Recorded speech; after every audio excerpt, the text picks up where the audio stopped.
Silakan masuk. Permisi, ya, duduk.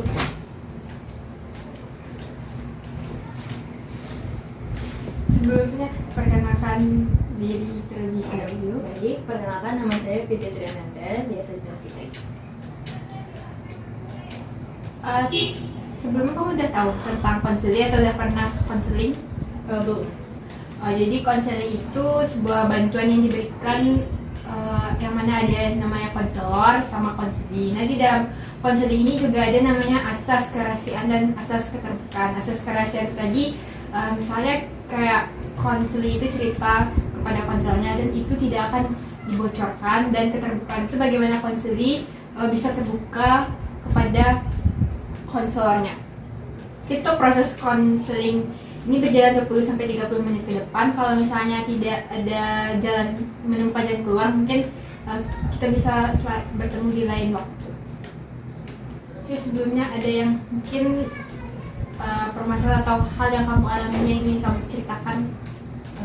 Jadi kayak gini, aku manggilnya apa nih? Panggil Kak. Ya, Kak aja. Oke, jadi gini Kak. Jadi aku tuh beberapa bulan lalu tuh sempat ada dalam hubungan gitu. Jadi hubungan pacaran gitu ya. Jadi aku tuh baru putus sekitar 2 bulan yang lalu. Karena ini sih yang bikin aku tuh cukup merasa terbebani dan terganggu. Karena waktu itu kami putusnya tuh bisa dibilang kayak nggak baik-baik gitu. Waktu itu jadi kami tuh putusnya itu kayak putus pihak gitu. Jadi dia yang putusin aku. Jadi dia sih bilangnya ke aku, katanya dia tuh udah nggak ada perasaan lagi ke aku gitu. Atau kayak ya dia merasa dia tuh nggak cocok pas sama si aku gitu. Sedangkan beberapa hari kemudian aku dengar dari teman aku kalau ternyata dia ini bilang ke teman aku kalau aku tuh bukan tipe dia gitu. Dia bilang kayak ternyata dia tuh tipe dia tuh udah kayak cewek-cewek yang berisi gitu-gitu, yang apa ya, yang main body goals gitu. Jadi itu bikin, jadi sebenarnya aku tuh udah beberapa tahun ini tuh cukup struggle dengan bentuk badan aku yang menurut aku tuh terlalu kurus gitu. Dan itu tuh benar-benar salah satu insecure aku yang paling besar.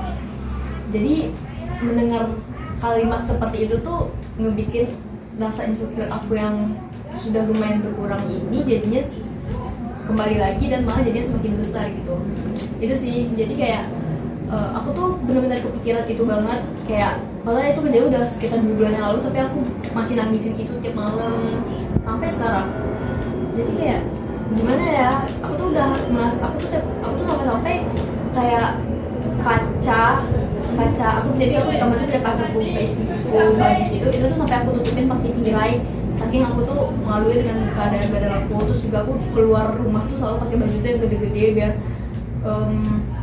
badan aku yang kurus ini nggak kelihatan gitu. Kayak aku udah nggak berani lagi pakai baju yang lebih memperlihatkan lekukan tubuh aku gitu. Kan aku setakut itu orang menatap aku aneh karena aku terlalu kurus gitu. Jadi aku tuh udah nggak mencintai diri aku sendiri lagi gitu loh Kak. Jadinya kesannya kayak aku tuh benar-benar nggak pede banget sama diri aku sendiri gitu.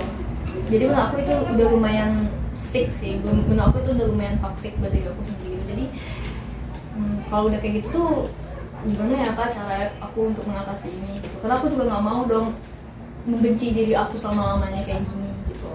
Aku udah coba beberapa cara, aku udah coba kayak minum susu badan kayak gitu, cuman kayak emang gak ngaruh gitu loh Kak di aku gitu.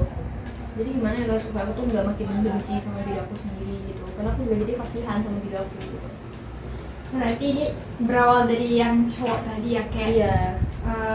Apa dia tidak bisa menerima fisik ya, Gitu ya. sepenuhnya fisiknya gitu. Mungkin menurut kamu kedepannya keinginan kamu dari permasalahan itu ya apa? Kalau misalnya untuk udah maafin si cowok ini, atau udah bisa berusaha menerima kekurangan dari diri sendiri, ada harapan kamu? Aku jujur aja nggak bisa memaafkan ucapan dia sih Kak.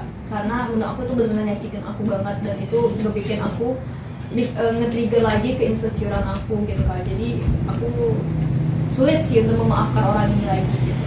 Aku sampai yang kayak hampir ngeblok gitu. Jadi aku kayak nge-mute stories dia gitu. gak mau lagi ngeliat dia gitu. Aku udah setrauma itu gitu kan.